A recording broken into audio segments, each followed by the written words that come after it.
participantes del Fórum Alianza Latina en septiembre, Abrali hizo un congreso todos juntos contra el cáncer, un movimiento importante de Brasil para la lucha contra el cáncer. Durante este congreso han sido presentados diferentes contenidos de especialistas de diferentes sectores de la salud.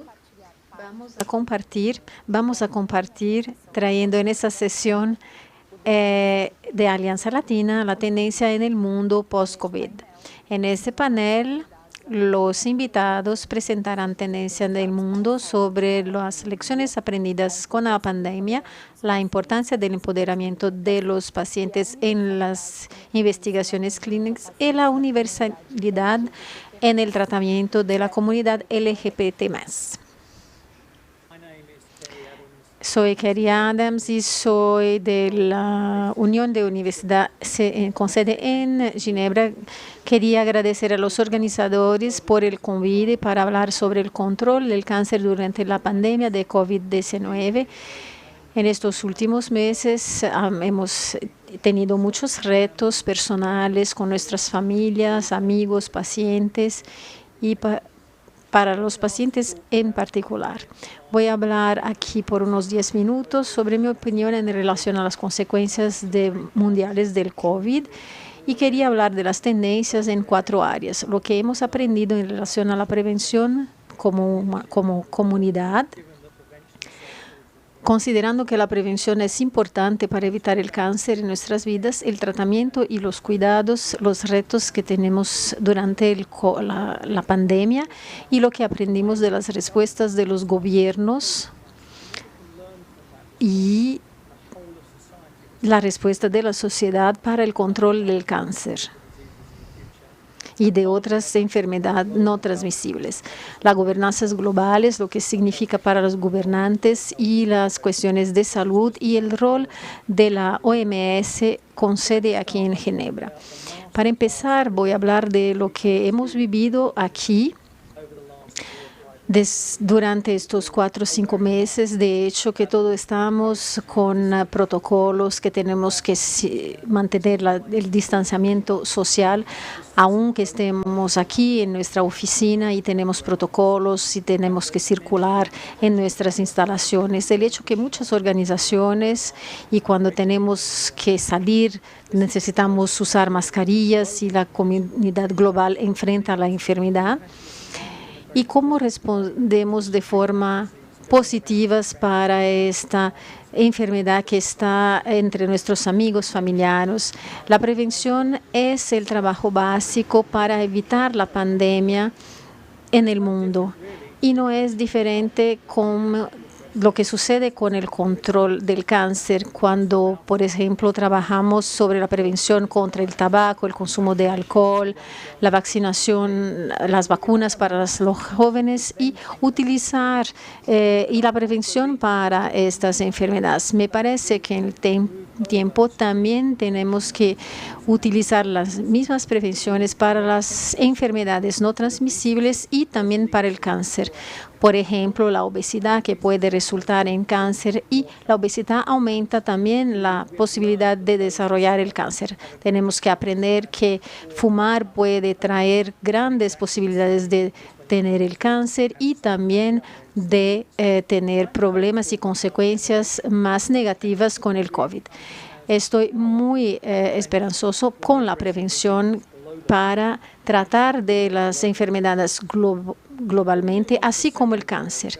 Y pasando a la segunda área de la importancia del tratamiento, veo que los miembros de nuestra institución, que son grupos de pacientes, han reinventado sus modelos de negocios para apoyar a sus pacientes alrededor del mundo, implementando, por ejemplo, la plataforma Zoom, como estamos usando ahora, utilizando los webinars y para garantizar que los pacientes que actualmente están buscando tratamiento y también pueden enfrentar problemas con el COVID, tengan el apoyo necesario. Es sorprendente ver que tenemos estas charlas, estos webinars con nuestra institución para dar oportunidad a las personas de cómo cambian el modo de tratar a las comunidades. Y eso lo que hemos aprendido, aprendimos mucho.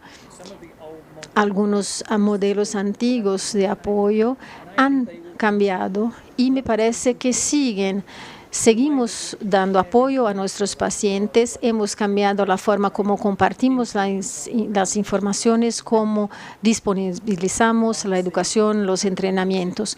No veo conferencias, por ejemplo, presenciales en los próximos meses, pero lo que decimos es que las alternativas virtuales pueden apoyar a las personas que puedan seguir trabajando y podemos discutir los casos en los congresos. Me parece que tenemos muchas oportunidades en el futuro para apoyar a los pacientes en su jornada, para capacitarlos y compartir las mejores prácticas. Desde nuestras perspectivas, reinventamos nuestras fórmulas y tenemos más trabajos virtuales. Creo que podemos mejorar el control del cáncer, la velocidad como podemos compartir las mejores prácticas, mejorar los diálogos, estimular a las personas a trabajar en cooperación, puede acelerar los resultados en el control del cáncer, así como en la pandemia. La crisis financiera resultante del COVID es una realidad y vemos estudios alrededor del mundo que demuestran que será muy difícil.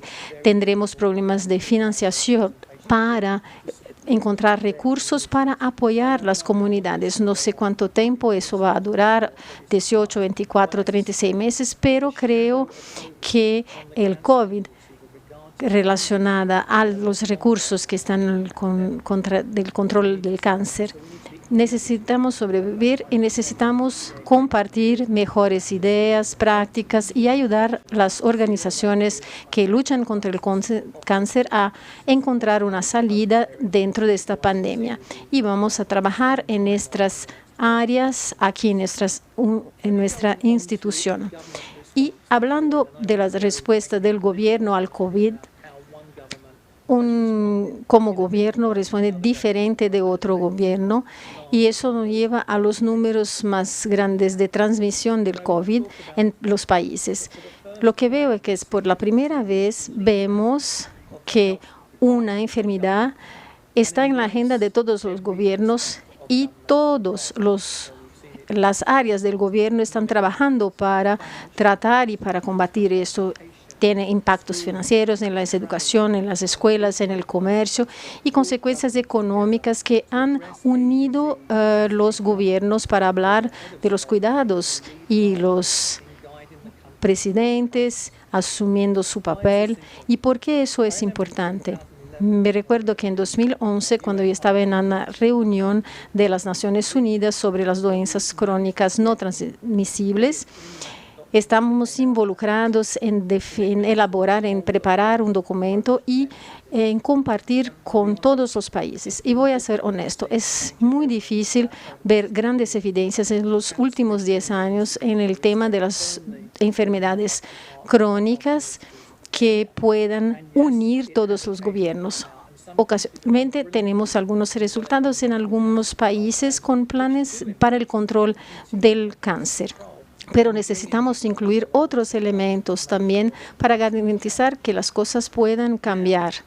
Ahora vimos que el problema de salud se ve tratado por todos los gobiernos y creo que se ve que el problema de la salud tiene impactos económicos en la educación, en las actividades comerciales de los países y hasta en las relaciones entre los países.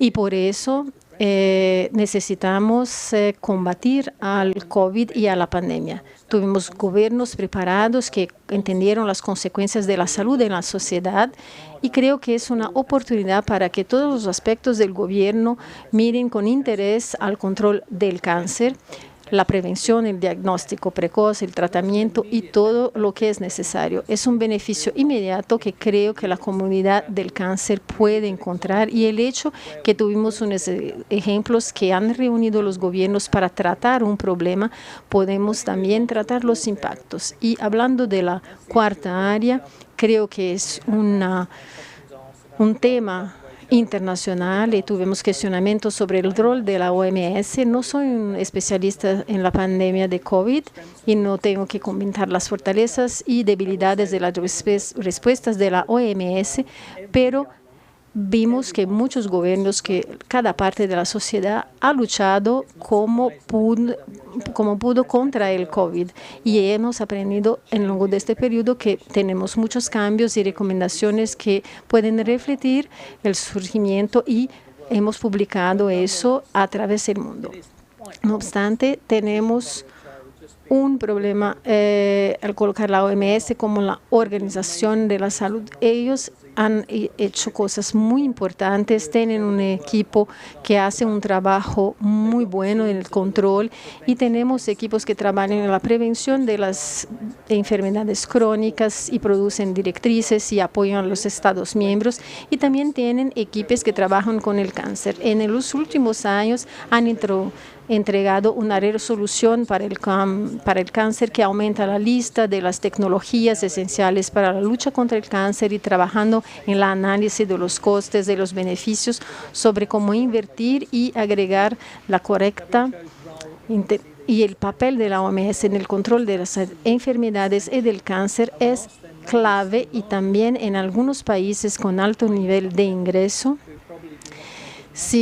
no siguen las recomendaciones de la OMS. Puedo garantizar que las recomendaciones de la OMS para los países de bajo y mediano ingreso es una parte clave para que ellos puedan tratar el cáncer y las enfermedades no transmisibles en su país. El papel de la OMS es reforzar eso y creo que pasaremos a un otro nivel para controlar todas las enfermedades y que no hay otra alternativa que no seguir las recomendaciones de la OMS. En nuestra institución y sus miembros para nosotros la OMS es absolutamente clave y aceptamos el momento y sabemos que el enfoque ahora es en la pandemia y tenemos que reconocer que volveremos a tratar del cáncer como una comunidad porque tenemos que encontrar una respuesta. Y aprovecho también para decir que OMS también nos orienta en el control del cáncer. Creo que el problema que tenemos es que las comunidades tendrán más que la crisis financiera y quiero demostrar estas perspectivas de nuestra institución y garantizar que como comunidad después de la crisis económica generada por el COVID estaremos trabajando para resultados mejores. Pienso que nuestros miembros trabajaron de forma muy buena para apoyar a los pacientes oncológicos en su tratamiento. Tengo una gran admiración por aquellos que pusieron su propia vida para garantizar que los pacientes tuvieran sus tratamientos y yo apoyo a estos individuos que trabajan en el sector de la salud durante esta crisis mundial y a los pacientes durante sus tratamientos. Pienso que los grupos de pacientes se adaptaron a entregar servicios a los pacientes durante esta crisis y deberíamos admirar la forma como adoptaron estas prácticas para garantizar el acceso a la vida y al tratamiento a los pacientes y sus familias.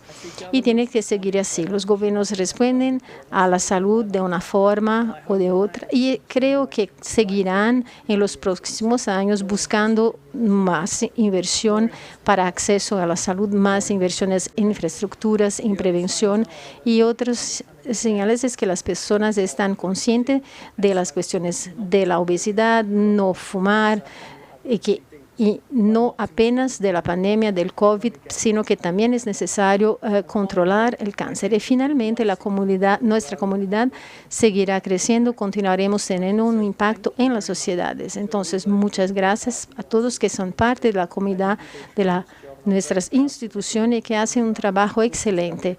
Estoy muy orgulloso. Y hablando de la OMS, sé que pasaremos por esta pandemia y vamos a garantizar que la comunidad de control del cáncer siga trabajando para combatir esta enfermedad. Gracias por la invitación. Me gustaron los comentarios de nuestros compañeros sobre la importancia del abordaje holístico. El amor es una base para trabajar y seguir tratando a los pacientes con cáncer para que se sientan y que tengan sus necesidades satisfechas. Esta pandemia mejoró nuestra comprensión de cómo tenemos que ofrecer un cuidado multicentralizado. El enfoque de mi presentación es esa. Quiero empezar hablando que no tengo ningún conflicto de interés aquí y gracias a la organizadora que tengo una oportunidad única. Como oímos, es importante pensar que la respuesta a la pandemia, cómo comprendemos el problema, si las personas traen una solución, necesitamos hacer una comprensión de lo que realmente son los problemas. Y la segunda parte es el enfoque en la solución. Tenemos información, oímos del doctor Felipe y doctor Enrique, que estamos en un momento en donde la información está en falta, no sabemos lo que la pandemia nos va a traer. Entonces, ¿cómo podemos seguir, cómo podemos crear estrategia y ofrecer un tratamiento de cáncer a todos, aunque tengamos el problema de la pandemia? Vamos a empezar. Muchos de nosotros tenemos un histórico clínico. Yo soy oncólogo y también tengo una experiencia con mis pacientes que tienen síntomas y la pregunta es, ¿voy a sobrevivir? Hay un proceso, hay una vida con el cáncer que puede crear las oportunidades. ¿Y cuál es el sistema alrededor? La función de ese sistema es garantizar que todos los que están ahí en cada etapa del proceso para el paciente o para su familia. Si tenemos los fármacos, el hospital, la atención, los regulamientos, ese es el concepto. ¿Cómo podemos crear y capacitar el sistema de salud para que el paciente de cáncer pueda recibir el mejor tratamiento, aunque dentro de las circunstancias sabemos que dentro de la crisis estamos retrasados, hemos hecho muchos progresos, muchos avances, pero aún tenemos inequalidades globales y problemas. Cuando observamos el sistema en el mundo, vemos que tenemos enormes diferencias. Diagnósticos muy retrasados, en países más pobres la gente, donde tenemos un oncólogo por cada 1.500 pacientes, es imposible ofrecer un tratamiento de calidad. Vemos que muchos países no tienen sistemas y protocolos que pueden garantizar el tratamiento de calidad para el cáncer. Los sistemas no son buenos, los remedios no existen, los pacientes no tienen médicos. Observamos que a través del cáncer la gente ve los problemas y la incapacidad de posibilitar a los pacientes un tratamiento y que puedan volver al trabajo y a sus comunidades. Tenemos algunas estadísticas y lo que es preocupante es eso. Vemos en este año tenemos una pandemia inédita globalmente y vemos y nos preguntamos qué podemos hacer para responder y retribuir de una forma mejor. Y dónde ponemos el tratamiento del cáncer en ese sistema y dentro de este escenario crítico en la economía. Aquí la idea es trabajar en dos sistemáticas.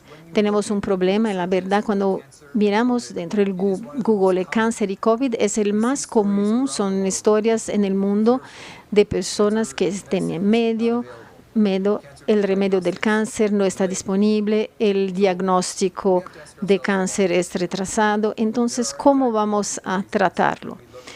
Cuando vemos las diferentes razones, miramos a los problemas y vemos personas que tienen problemas con servicios de diagnósticos que no están disponibles y no tenemos médicos oncólogos y, por ejemplo, están enfermos también. Entonces, ¿cómo vamos a tratar en ese servicio? ¿Qué vamos a hacer cuando vemos que no existen los remedios de cáncer y el riesgo y falta estoques en los hospitales? Intentamos proteger al paciente porque el paciente con cáncer tiene alto riesgo de morir de COVID. ¿Cuáles son las intervenciones? Bueno, son los problemas subyacentes.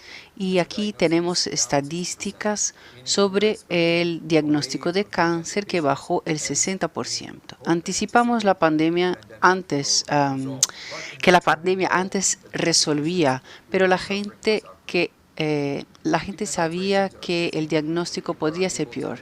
La alteración del tratamiento está cambiando. Las personas no consiguen tener una visión completa. Quisiera compartir con ustedes una revisión sistemática de lo que tenemos gracias a los compañeros de Brasil. Hay mucho compromiso y mucha pasión de la comunidad en Brasil. Agradecer al Hospital Sírio-Libanés por su soporte, a Oxford Brasil, IBM Alianza y revisiones médicas buscando los retrasos en el tratamiento del cáncer y su interrupción por el COVID. Es un reconocimiento de los que tienen más que decir sobre ese tópico. Entonces voy a compartirles las informaciones más significativas. La percepción que tenemos del tratamiento del cáncer, el diagnóstico, la terapia sistémica, el cuidado paliativo, la cirugía, la gente no sabe qué significa eso porque a veces un retraso es aceptable, pero a veces no. Entonces, hay que saber que estos retrasos perjudican al paciente.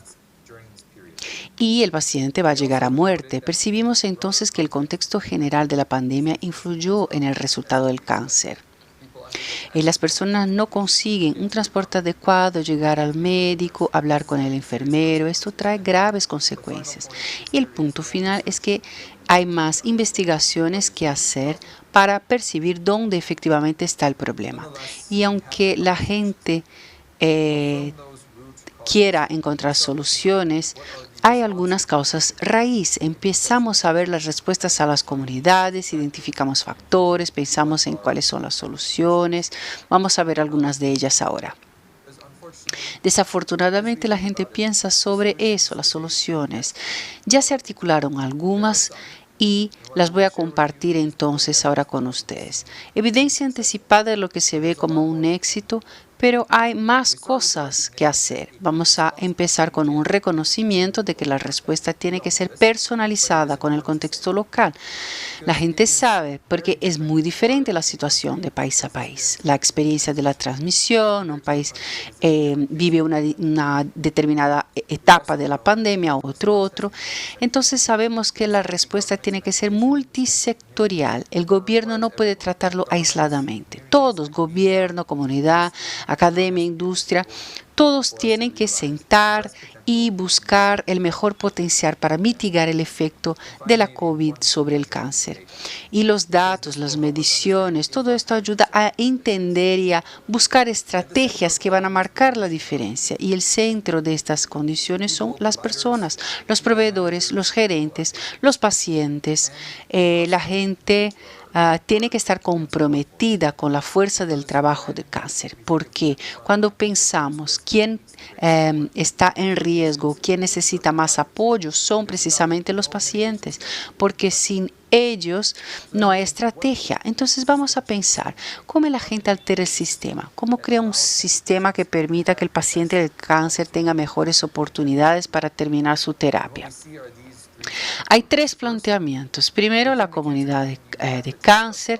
Hay que preguntar, es un tópico interesante, ¿qué cosas que vamos a aceptar? Hay algunos servicios que comentamos que tiene que ver con hablar con el paciente, reconocer el riesgo. Hay que aplazar los tratamientos por 6 meses, por 12 meses, etc. Entonces, comunidad, tenemos que llegar a un acuerdo. ¿Qué es lo que uno va a perder? Número 2, la importancia de la comunicación. Nuestra función es garantizar que la gente que tiene miedo con cáncer, con los síntomas que han sido diagnosticados, solo están interesadas en cáncer. Tienen que entender que la pandemia, ¿qué es lo que la pandemia significa al cáncer?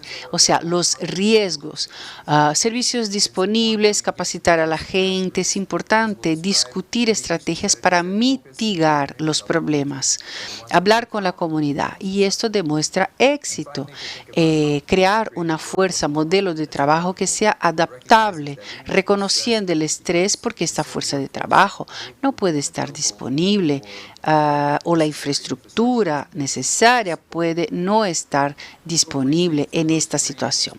Voy a hablar entonces cuando alineamos nuestra charla.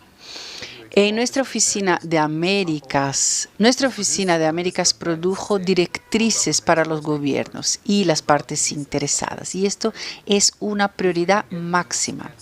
Si es posible lograr tratamientos para cáncer inicial, permitimos que la población maximice los resultados. Incluso se pueden tratar con intervalos. ¿Y cómo desarrollamos estas estrategias?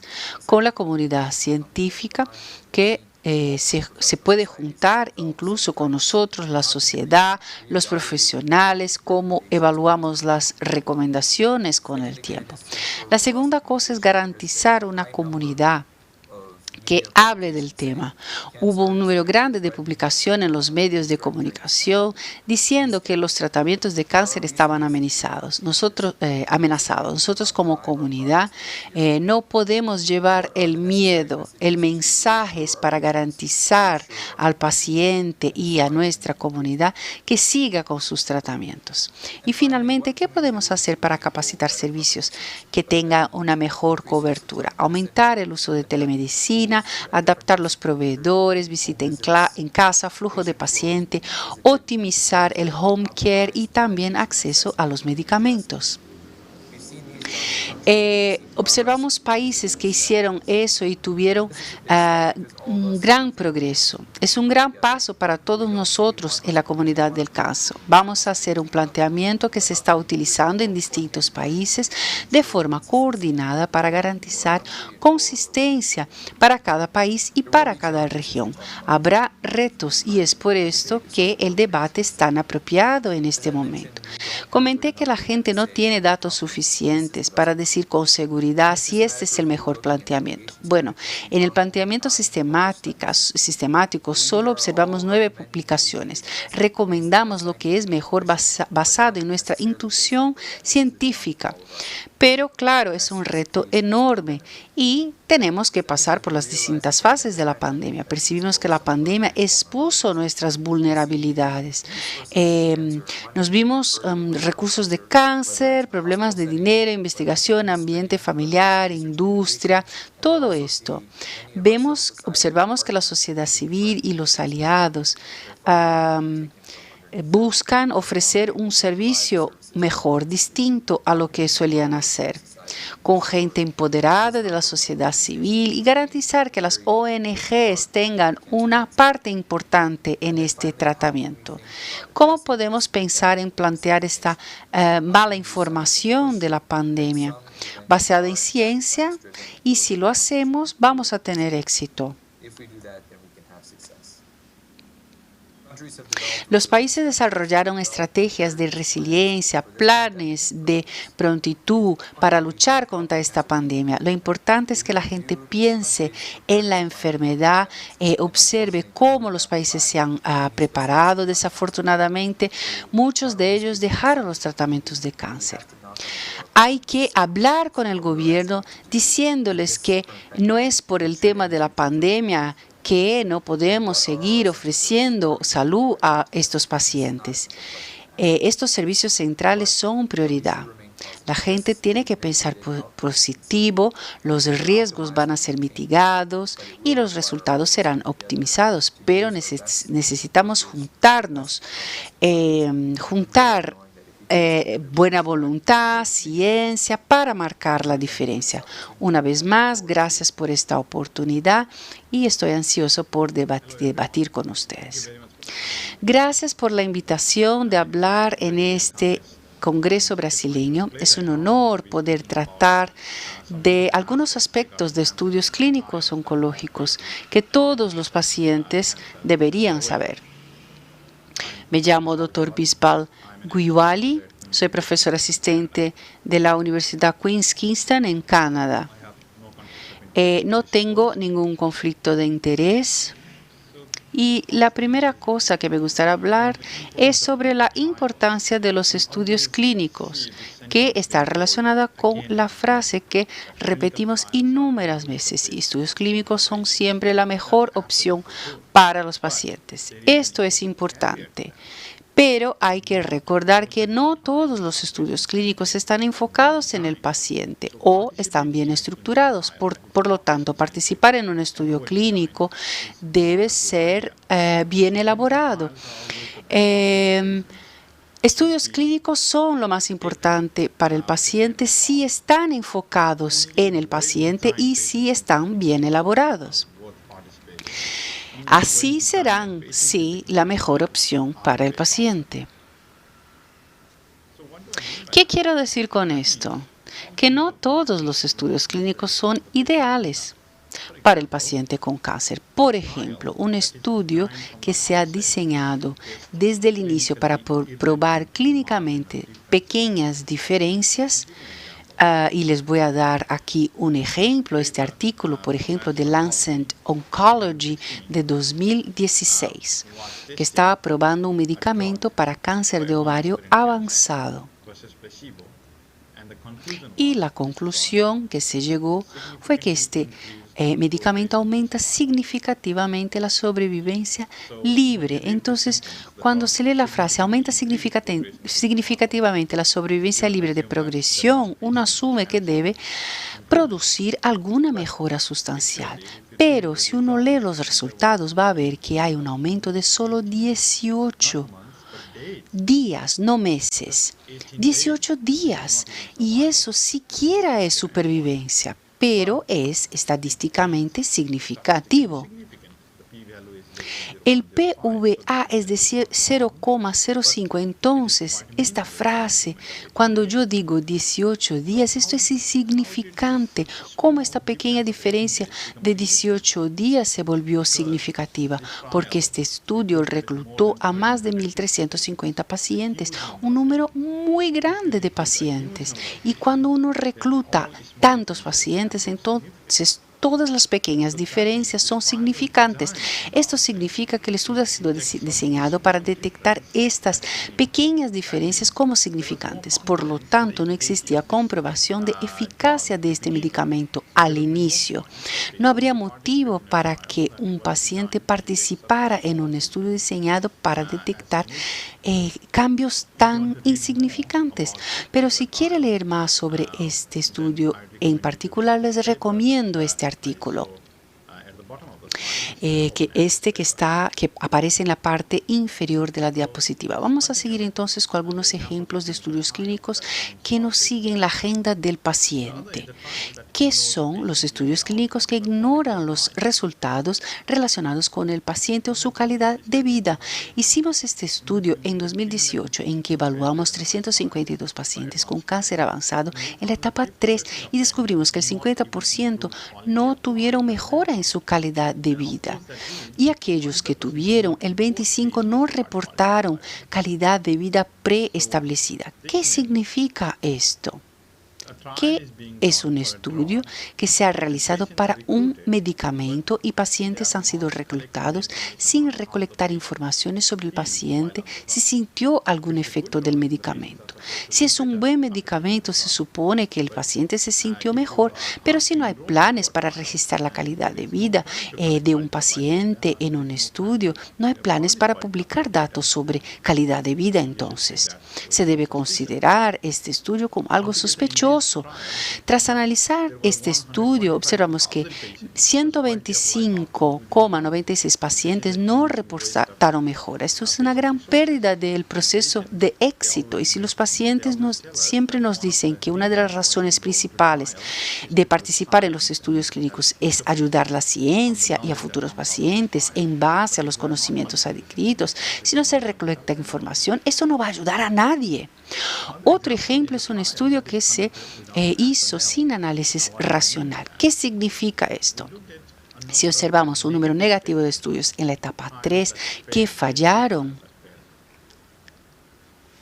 descubrimos que más del 40% de esta etapa 3 de estudios clínicos se han realizado sin una etapa 2. Normalmente, un medicamento se prueba en la etapa 1, 2 y 3. Y descubrimos que más del 40% de la etapa 3 de estudios clínicos se realizaron sin una etapa 2 que lo corroborara. Entonces, en realidad, el 14% de ellos tuvieron una etapa 2 negativa, lo que es algo muy disparatado. Si una droga falla en la etapa 2 y se vuelve negativa en la etapa 3, por lo tanto, no hay beneficios. El medicamento no se ha mostrado benéfico. Siempre hay alguna oportunidad de que una droga no funcione en un estudio clínico, pero si sabemos que desde el inicio no hubo una etapa 2, entonces este medicamento no funciona en la etapa 2 o puede no funcionar porque ya falló antes en la etapa 2. Entonces, si uno está participando en la etapa 3 de un estudio clínico sin haber participado de la etapa 2, hay que preguntar si esta droga efectivamente funciona, si es eficaz. Otro ejemplo es un estudio que utiliza inadecuadamente el diseño de no inferioridad. Por ejemplo, cáncer de hígado. Hay una nueva droga, el Levantinib, que se probó contra medicamentos estándar. Uno de ellos es Sorafenib. El sorafenib es un medicamento oral que presenta efectos adversos. Lenvatinib también es un medicamento oral que también posee un gran número de efectos adversos. Por lo tanto, no hay razón para probar esta droga en la perspectiva de inferioridad. Y además es un medicamento mucho más caro. Entonces preguntamos si esta droga es algo que ya tenemos. Puede sonar raro porque a alguien le gustaría probar una nueva droga, pero tiene los mismos beneficios que una que ya tenemos. ¿Por qué probar otras drogas si ya tenemos una que funciona? Si la nueva droga es más barata, si es inyectable, si el medicamento debe ser tomado mensualmente en vez de semanalmente, entonces sí, podría aportar mejor calidad de vida al paciente. Pero si no hay ningún beneficio. Y si aún así, sin beneficio, la droga es probada, ¿qué podemos pensar? Otro ejemplo es un estudio que utiliza crossover inapropiado. Un estudio que utiliza substandard control. Crossover significa si el control A del paciente va a recibir medicamento experimental cuando haya progresión. Algunas veces esto es racional y se debe hacer, pero hay otras que es irracional y no se debe hacer. Por ejemplo, esta droga ya ha sido probada para cáncer de próstata resistente a la castración y aumentó la supervivencia de los pacientes. En este estudio probamos si la misma droga era efectiva para cáncer de próstata sensible a la castración, pero lo que ocurrió fue la evolución de la enfermedad. Los pacientes estaban recibiendo placebo, pero deberían haber recibido abiraterone, pues, porque la abiraterona funciona, entonces deberían haber recibido. Vimos que el 11% de los pacientes recibió placebo cuando la enfermedad progresó. Eso significa que la diferencia de la supervivencia fue porque los pacientes no control no recibieron la droga cuando la enfermedad progresó. En otro ejemplo, nuevamente sobre cáncer de próstata, se hizo un estudio con la vacuna T. Muchos pacientes quisieron recibir la vacuna, que de hecho esta vacuna había sido previamente aprobada. Entonces no sabíamos si era eficaz o no.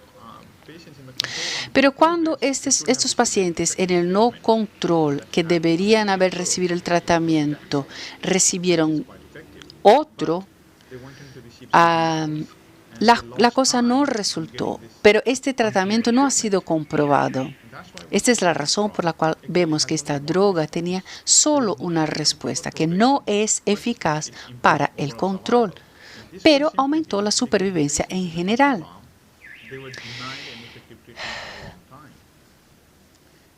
Este ejemplo de abiraterone es un ejemplo de cruce de control al que debería ocurrir, pero que no ocurrió. Es un ejemplo de cruce y además estamos hablando de subestándar. Cuando ustedes están participando, existe un brazo experimental y un control y pueden participar de cualquier uno de estos brazos. Por eso siempre se pregunta cuál será el control, cuál será el lado y la condición, porque el sistema, la parte de control es inferior con el objetivo de verificar si el otro funciona. Entonces, el control es conocido por ser inferior a otro tratamiento. O pueden usar el placebo cuando existen opciones activas de tratamiento. Por ejemplo, en el caso de los estudios con el ACET4 para cáncer de pulmón de células no pequeñas, el ceritinib fue comparado a la quimioterapia. El crizotinib ya ha sido aprobado para el cáncer de pulmón positivo. El medicamento fue parcialmente aprobado y completamente aprobado. Y este estudio se hizo desde 2013 a 2015 y ya sabíamos que el crizotinib no tenía efecto y los pacientes aún no hacían parte. ¿Y por qué estaban en el estudio? Recibieron una quimioterapia de platina.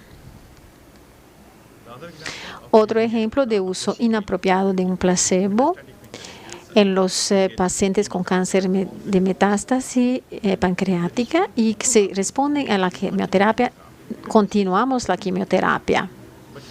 En este estudio en particular, los pacientes de no control pararon la quimioterapia y después de 16 semanas recibieron el placebo. Esos pacientes recibieron placebo cuando deberían recibir quimioterapia eficaz en el grupo de control. Discutimos sobre todas esas cuestiones más. ¿Qué podemos hacer? Las políticas más importantes que precisamos tener son los pacientes más involucrados, pacientes empoderados y todos los aspectos tienen que ser conducidos de forma correcta y divulgados, además de los resultados.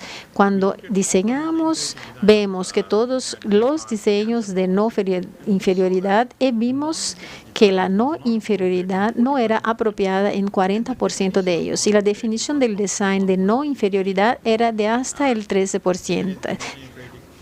1.33. Eso significa que el 33% aumenta el riesgo de muerte, fue considerado como aceptable. Pero no existe bases para eso.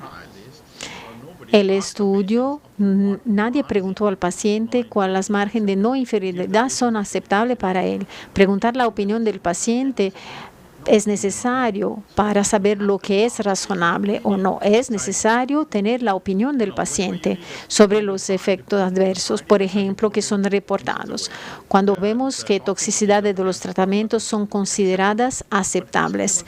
¿Aceptables para quién? no preguntamos a los pacientes si esos efectos son aceptables o no.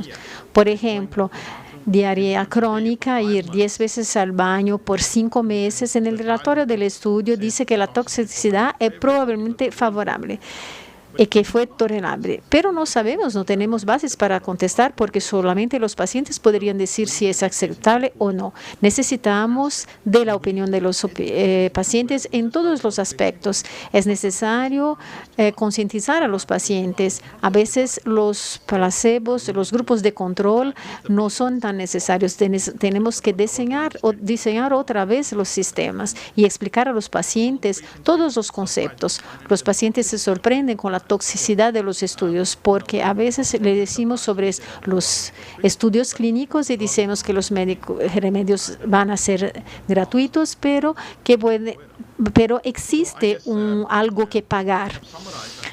Resumí algunas preguntas que los pacientes deberían hacer antes de participar de un estudio clínico. Aquí tenemos algunas preguntas que podríamos utilizar y que podríamos considerar antes de participar de un estudio, que podrían ser si vamos a estar fuera del estudio, cuál es el estudio, qué vamos a recibir como parte de este estudio, no hacer parte de este estudio. Por ejemplo, con la vigilancia, cuál es la etapa del estudio, cuál es la hipótesis, cuáles son los efectos adversos en términos de calidad de vida, qué va a suceder en cada fase, cuáles serán los resultados publicados. Es necesario tener en la mente que los estudios están ahí para salvar los pacientes. Gracias, fue un placer contestar a las preguntas y puedo contestar preguntas por correo electrónico. Gracias. Yo soy Juno Omine-Maliver y soy una profesora asistente del Departamento de Obstetricia y Ginecología de Stanford. Y mi trabajo es sobre las minoridades de género. Gracias por el privilegio y honor de estar hablando con ustedes aquí hoy. Tengo algunas cosas que decir. Algunas personas que apoyan mi trabajo aquí y que apoyan mi trabajo, y tengo otros tópicos que tratar. Hoy aprendemos palabras claves y cómo tratar a las personas LGBTQ+, comprendiendo las principales cosas y comprendiendo los aspectos específicos del cáncer y cuáles son los pasos inmediatos que tenemos que tener en un estudio y una práctica para apoyar a las personas LGBTQ+. Hablando de este tópico, es importante comprender y saber con quién estamos hablando. Muchos de ustedes no están familiarizados con el acrónimo LGBT, LGBTQ, LGBTQ+. Es lésbicas, gay, transgéneros, etc. Esas minorías sexuales y de género son un término nuevo, y representar a estas personas que no son heterosexuales, no son cis como personas, eso tiene también que ver con una química orgánica en el pasado. Es decir, que las personas, que la identidad de género tiene que ver con el cuerpo en el cual han nacido.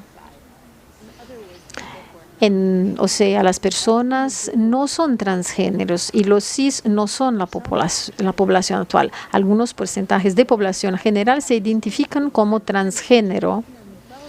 Y hay un término general que quiere decir que su identidad de género es diferente de su sexo. Los géneros dentro de esta relación binaria tenemos múltiples géneros o ningún género. Y no se usan esos términos de macho y necesitamos reconocer estos términos para significar que significan cosas diferentes en contextos diferentes y en lenguas diferentes. Yo soy una persona de género minoritario, yo soy de la comunidad LGBTQ+. Poco se sabe sobre esa minoridad y esa población LGBTQ+.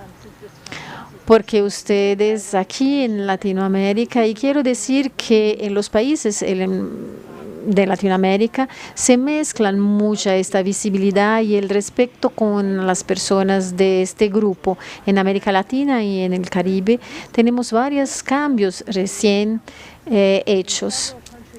En muchos países el casamiento homosexual ya está considerado legal.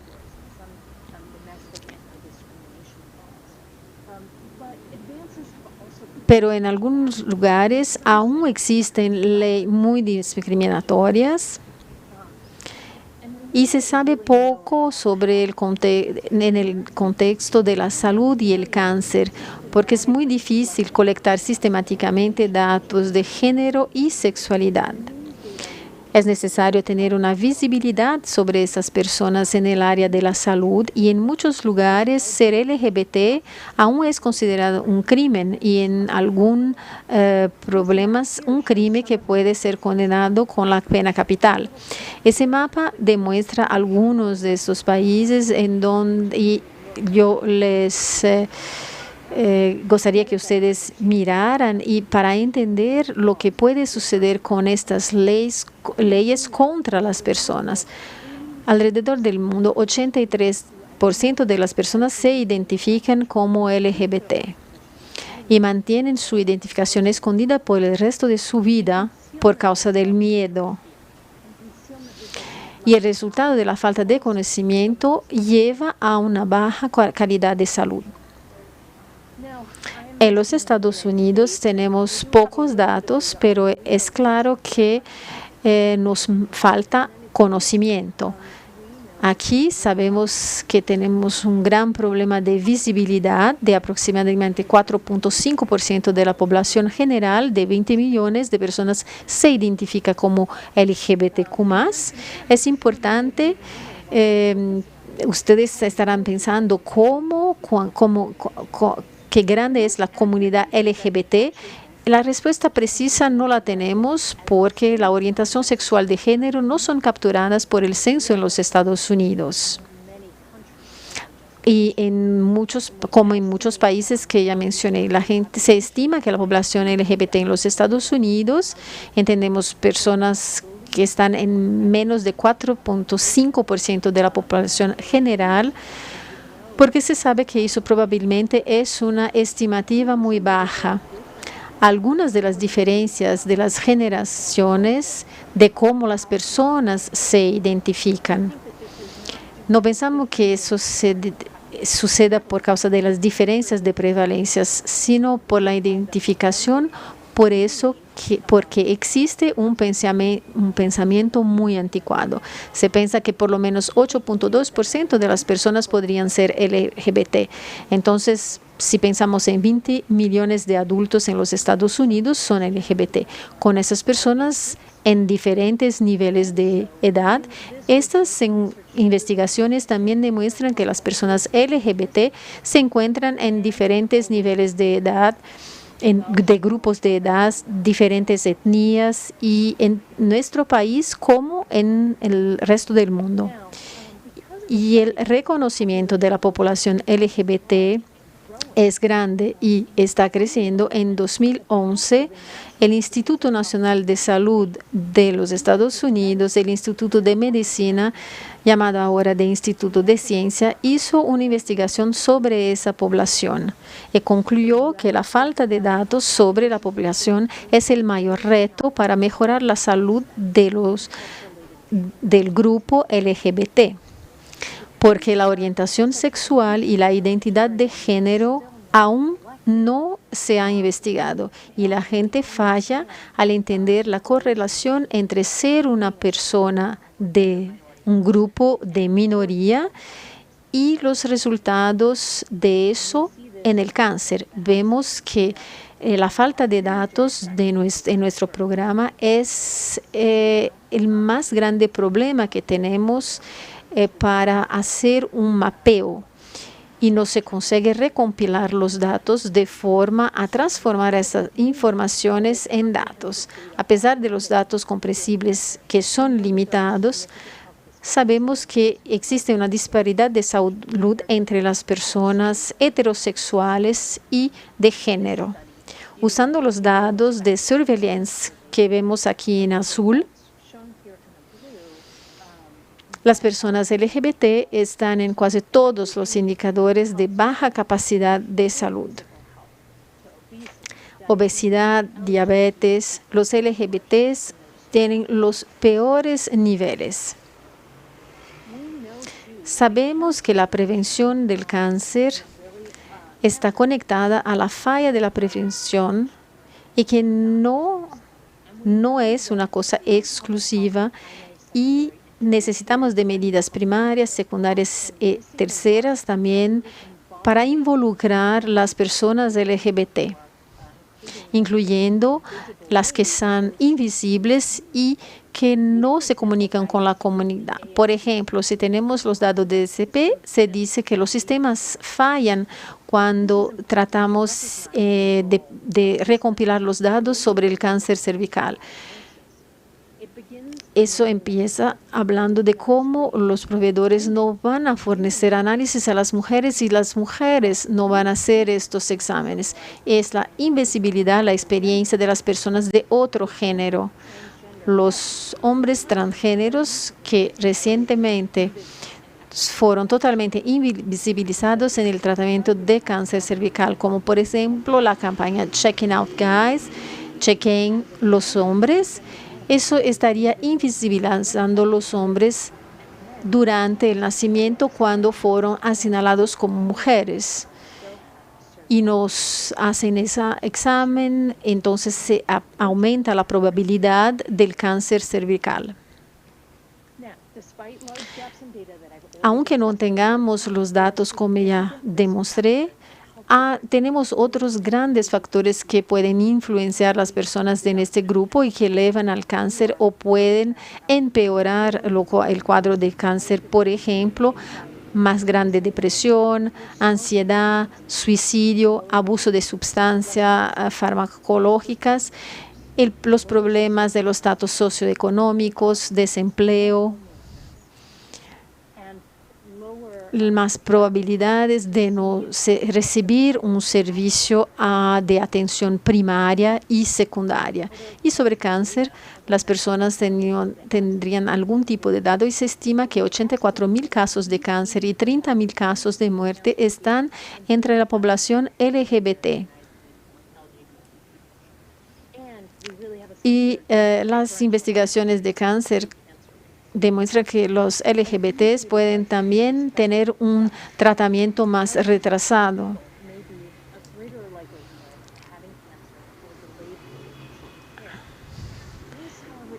Eso no es genético, no tiene que ver con dónde ellos nacieron, sino que es un estigma, es una discriminación.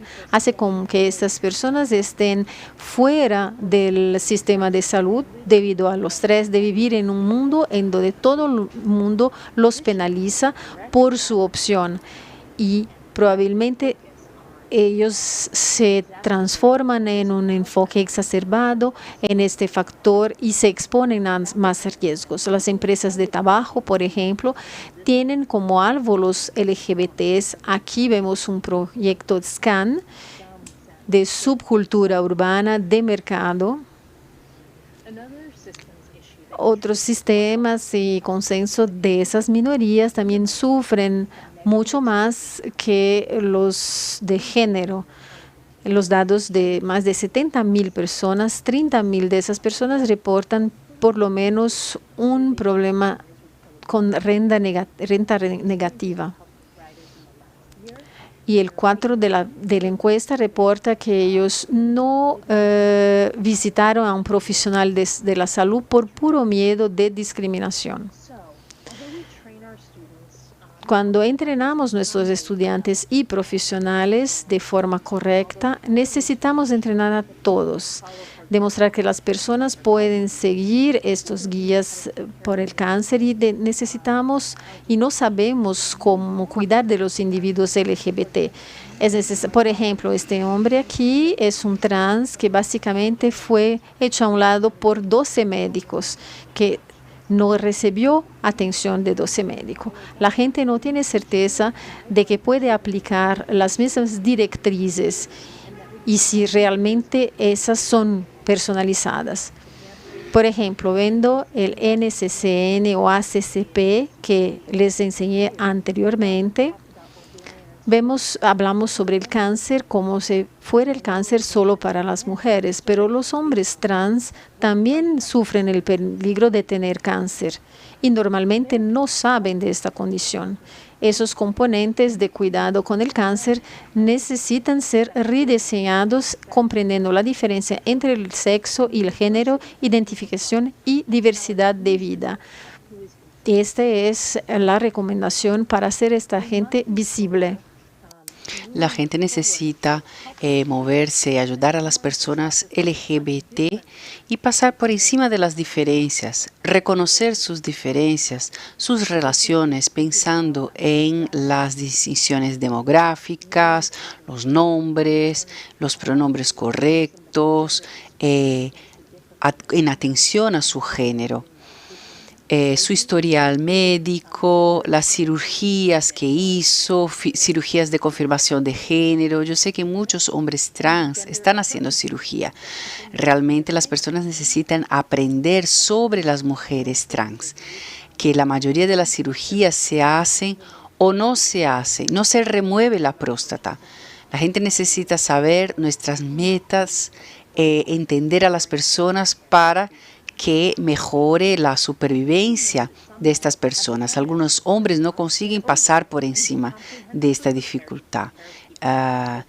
Lograr prepararse porque si sospechan que son LGBT, por ejemplo, si vamos a observar a Valentina Sampaio en Brasil o Laite Ashley, son dos modelos transgéneros que entran en la clínica, uno podría saber instantáneamente que son transgéneros y ahí tendría seguridad de que el sistema iba a cuidarles. Entonces, me gustaría hablar de 3 principios en el cuidado a la población LGBT. El primero es que esta gente es distinta de los cis y de los hetero. Tener un cáncer cervical como un hombre probablemente diferente, tenerlo como mujer, pero las personas LGBT son la misma cosa, sea como cis, sea como hetero. Si, por ejemplo, uno observa que si uno te observa como hombre o mujer y se le pica el brazo, probablemente no importa si es hombre o mujer o si es transgénero. Las personas LGBT son distintas unas de las otras. No puedo hablar, cuidé de una mujer transgénero, que cuidar de una mujer transgénero es cuidar a todas, porque los tratamientos médicos no se hacen por robot, cada persona es única. Espero que cuando piense en su práctica médica, piense en que son seres humanos. Si un hombre trans entra aquí con un cáncer, sería bienvenido. Hablaría su nombre correcto, le trataría de forma correcta. Uno sabe hacer las preguntas correctas y al preguntar cuál es la historia de las personas antes de que lleguen hasta ustedes. Eso es lo más importante. Hay que abrir puertas, hay que buscar profesionales que sepan tratar con estas personas. ¿Será que efectivamente saben cómo trabajar respetuosamente con una persona LGBT? Y finalmente, ¿qué hace su clínica un lugar que está hecho para personas LGBT? Les pregunto, ¿cómo están trabajando para asegurar la visibilidad de estas personas?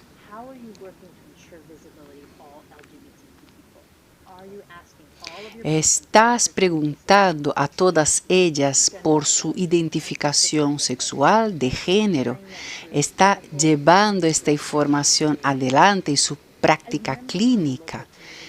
A los miembros de la comunidad, ¿qué están haciendo para asegurar si es un local seguro para que estas personas se identifiquen como LGBT. Finalmente, no es sobre tener más tiempo, es entrar en una clínica y ser tratado como una persona entera. Entender que la medicina conectada a las personas transgénero, a los LGBT, es como cualquier otra medicina.